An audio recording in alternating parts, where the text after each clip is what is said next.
సాయంత్రం నుంచి అన్ని చెక్ పోస్టుల కార్యకలాపాలు పూర్తిగా నిలిచిపోయాయి. అందులో పనిచేస్తున్న ఆర్డీఏ ఉద్యోగులు ఆయా జిల్లాల పరిధిలోని రవాణా శాఖ కార్యాలయాల్లో రిపోర్ట్ చేశారు. చెక్ పోస్టులో ఉన్న రికార్డులు, ఫర్నిచర్, ఇతర పరికరాలన్నింటినీ ఆయా జిల్లాల ఆఫీసులకు తరలించారు. చెక్ పోస్టుల ఎత్తివేతకు సంబంధించి మరింత సమాచారం మా నల్గొండ ప్రతినిధి రాము అందిస్తారు. చెక్ పడింది. తెలంగాణ వ్యాప్తంగా ఉన్నటువంటి 15 చెక్ పోస్టులను ఎత్తివేయాలని చెప్పేసి ఈ తెలంగాణ గవర్నమెంట్ రవాణా కమిషనర్ను ఆదేశించింది.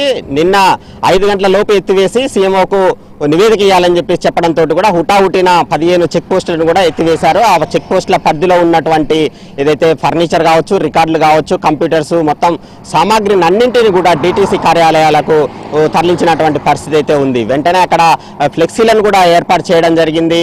ఇక్కడ చెక్ పోస్టులను ఎత్తివేస్తున్నామని చెప్పేసి కూడా అక్కడ ఫ్లెక్సీలలో పెట్టడం జరిగింది. మొత్తంగా ఏదైతే స్టేట్ కావచ్చు, అదేవిధంగా హైవేలకు సంబంధించినటువంటి సెంట్రల్ హైవేలకు సంబంధించినటువంటి ట్రాఫిక్ ఎలాంటి అంతరాయం కలగకుండా ఉండాలని చెప్పేసి ఇప్పటికే కేంద్ర ప్రభుత్వం జీఎస్టీ వచ్చిన తర్వాత ఈ చెక్ పోస్టులు అవసరం లేదని చెప్పేసి గుర్తించింది. వాటిని తొలగించాలి, ఏదైతే ట్రాఫిక్ అంతరాయం లేకుండా చూడాలని చెప్పేసి కూడా రాష్ట్రాలను ఆదేశించినటువంటి పరిస్థితి అయితే ఉంది. అయితే రాష్ట్రాలు ఇప్పటి వరకు కూడా కొన్ని రాష్ట్రాలను చెక్ పోస్టులు అన్నింటినీ కూడా కొన్ని రాష్ట్రాలు ఎత్తివేశాయి. అయితే ఇప్పటి వరకు కూడా తెలంగాణ ప్రభుత్వం కొనసాగిస్తూ వస్తుంది. 2 నెలల క్రితం కూడా చెక్ పోస్టులు ఎత్తివేయాలని చెప్పేసి కూడా కేబినెట్ లో కూడా నిర్ణయం తీసుకున్నారు. అయితే ఇప్పటి వరకు కూడా అది అలాగే కొనసాగుతున్నటువంటి పరిస్థితి అయితే ఉంది. ఎందుకంటే ఈ చెక్ పోస్టుల ద్వారా పెద్ద ఎత్తున కూడా అక్రమార్జనకు పాల్పడుతున్నటువంటి అధికారులు చెక్ పోస్టుల ఎత్తివేతకు సంబంధించి కాలయాపన చేశారని చెప్పేసి కూడా ఆరోపణలు ఇచ్చినాయి. అయితే ఈ మధ్య కాలంలో చెక్ పోస్టులో పెద్ద ఎత్తున కూడా అవినీతి అక్రమాలకు జరుగుతున్నాయని చెప్పేసి కూడా ఒక రిపోర్ట్ రావడంతో కూడా ఏసీబీ అధికారులు కూడా ఆపరేషన్ నిర్వహించడం జరిగింది. 15 చెక్ పోస్టులలో పెద్ద ఎత్తున కూడా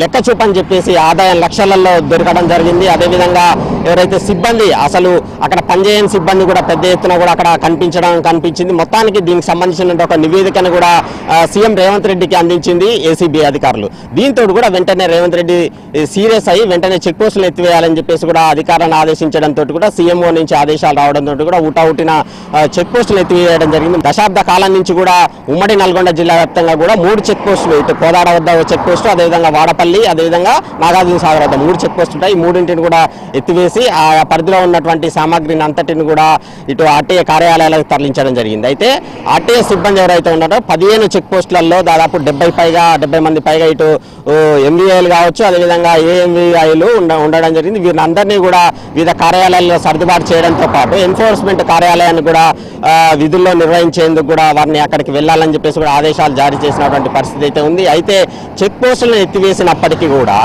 ఆ ఇతర రాష్ట్రాల నుంచి వచ్చే వెహికల్స్ మీద మాత్రం ఎప్పటికప్పుడు కూడా నిఘా పెట్టాలని చెప్పేసి కూడా అధికారులు ఏదైతే ప్రభుత్వం నిర్ణయించింది. ఏదైతే అడ్వాన్స్డ్ ఏదైతే కెమెరాల ద్వారా కూడా నెంబర్ ప్లేట్ రికగ్నిషన్ సిస్టమ్ ద్వారా కూడా దీనికి ఖైరదాబాద్ ఆఫీస్కు అటాచ్ చేసి ఉంటుంది.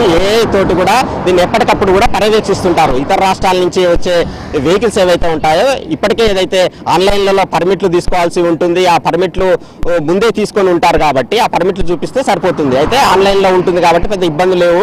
ఒకవేళ ఎవరైతే కళ్ళు కప్పి ఏదైతే పర్మిట్లు లేకుండా మన రాష్ట్రంలోకి వాహనాలు గనక ఎంటర్ అయితే మాత్రం మొబైల్ స్క్వాడ్లను కూడా ఏర్పాటు చేయాలని చెప్పేసి కూడా భావిస్తున్నారు. ఈ నేపథ్యంలో ఇందుకు సంబంధించినటువంటి విధి విధానాలు కూడా ఖరారు చేసే అవకాశాలు ఉన్నాయి. మరోవైపు ఏదైతే గూడ్స్ కు సంబంధించినటువంటి పర్మిట్ల మీద కూడా ఏదైతే ఆ వాహనాలకు సంబంధించినటువంటి యాజమాన్యాల అసోసియేషన్ తోటి కూడా అవగాహన కూడా నిర్వహించాలని చెప్పేసి కూడా భావిస్తున్నారు. అదేవిధంగా ఇటు ట్రాన్స్పోర్ట్ వెహికల్స్ ఎవరైతే అదేవిధంగా మొత్తానికి ఇటు ప్యాసింజర్ వెహికల్స్ కు సంబంధించినటువంటి పర్మిట్లు కావచ్చు, ఇతర సంబంధించినటువంటి పేపర్స్ ఉంటాయి, వాటిని అన్నింటి కూడా ఆన్లైన్లలో చెల్లింపులు చేసుకోవాలని చెప్పేసి కూడా అధికారులు చెప్తున్నటువంటి పరిస్థితి ఉంది. ఇప్పటికే దీనికి సంబంధించినటువంటి జీఎస్టీ వచ్చిన తర్వాత చెక్ పోస్టులు అవసరం లేకుండా పోయింది కాబట్టి మొత్తానికి దీనికి సంబంధించి చెక్ పోస్టులు ఎత్తివేయాలని చెప్పేసి ఇప్పటికే కేంద్రం రాష్ట్రాలకు ఆదేశాలు జారీ చేయడం, ఆ విధంగా కూడా రాష్ట్రాలు కూడా ఈ చెక్ పోస్టులు ఎత్తివేస్తున్నటువంటి పరిస్థితి ఉంది. చెక్ పోస్టులు ఎత్తివేయడం ద్వారా కూడా అక్రమాలకు చెక్ పెట్టవచ్చు అని చెప్పేసి కూడా ప్రభుత్వం భావించింది. అందులో భాగంగానే చెక్ పోస్టులను